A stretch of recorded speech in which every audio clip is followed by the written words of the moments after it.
Vile tu Waswahili walisema yaliyopita si ndwele, tugange sasa ya sasa na yajayo. We have agreed we must put ambition and everything else before the interest of this country. When we sit together, viongozi hata kama ni kuomba kura, tuombe kwa taratibu, kwa heshima na kwa ustaarabu, ndio tusiwapiganishe wananchi na tusiwagonganishe wananchi na tusiwagawanye wananchi. Reports are emerging that Matiang'I is warming up to President William Ruto in what could become one of the most surprising political alliances in Kenya's recent history. Yes, the same Matiang'I who once clashed with Ruto in cabinet meetings, the same man accused of favoring Uhuru's camp in 2022, might now be joining hands with the president. But what does this mean for Kenyan politics? Why now? And what's really happening behind doors? While Matiang'I was quietly finding his way back into the national picture, the opposition was crumbling. The so-called Grand Coalition formed to unite leaders like Kalonzo Musyoka, Rigathi Gachagua, Eugene Wamalwa, and Matiang'I himself began showing deep cracks. Wewe Fred Matiang'I, hata kama uko na njama ya kusimamisha William Ruto asikuje hapa katika Mount Kenya region, wewe Fred Matiang'I utapata kiboko ya Mwenyezi Mungu. Getting elected as president is about political mobilization.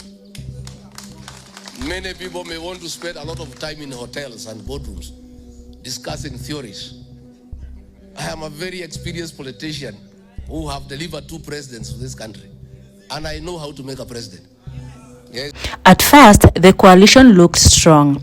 Each leader had a clear regional role. Kalonzo will handle Ukambani, Wamalwa will mobilize Western, Gachagua will consolidate Mount Kenya, and Matiang'I will rally the Gusii region.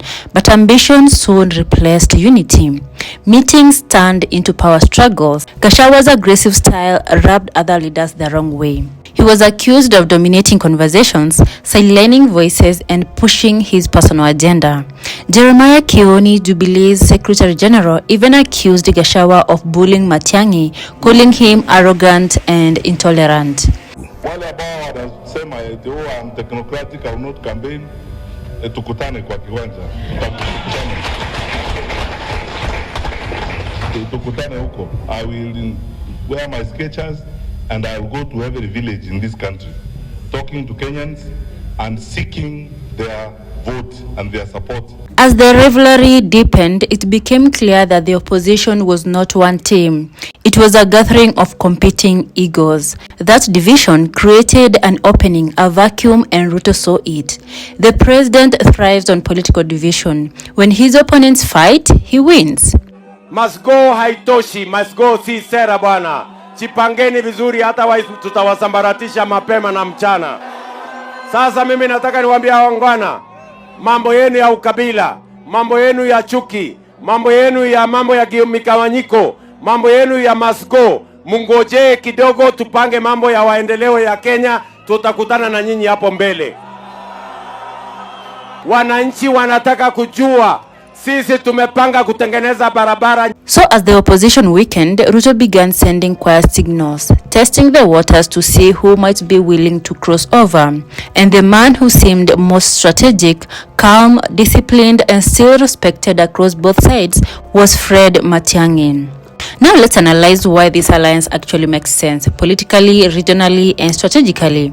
Matiang'i's career was bruised after the 2022 defeat.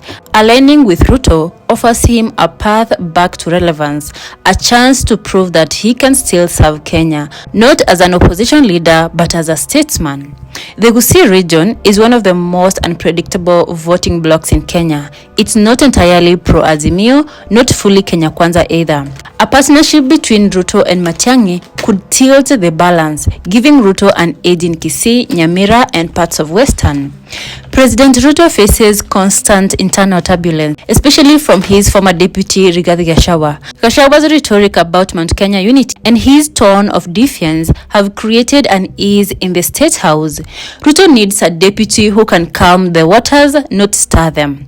Someone disciplined, respected in bureaucracy, and capable of managing complex systems.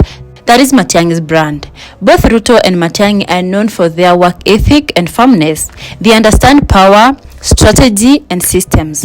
It is not a friendship built on emotion. It is a partnership based on performance.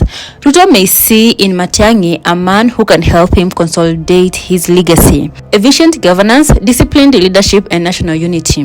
By 2027, the hustler versus dynasty narrative will have worn thin. Ruto will need a new message: delivery, stability, and progress. Having Matiang'i, known for order and results, strengthens that brand. So yes, the alliance is unlikely, but not illogical. Politics is about timing and opportunity, and both men know that very well. But let's be honest, this alliance, if it happens, will not come without fire. Gachagwa's allies will explode in anger. They will see it as betrayal, as Ruto abandoning the region that delivered him in 2022. Some will threaten rebellion, others will switch loyalties to emerging opposition coalitions. UDA loyalists who fought Matiang'i during the campaign will struggle to accept him. How do you trust the man you once accused of persecuting you? There will be resistance, maybe even resignations.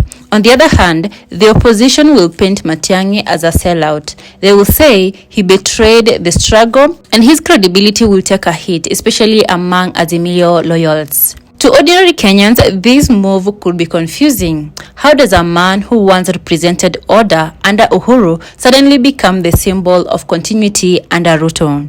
The communication strategy will have to be flawless to convince the public that this is about development and not power games.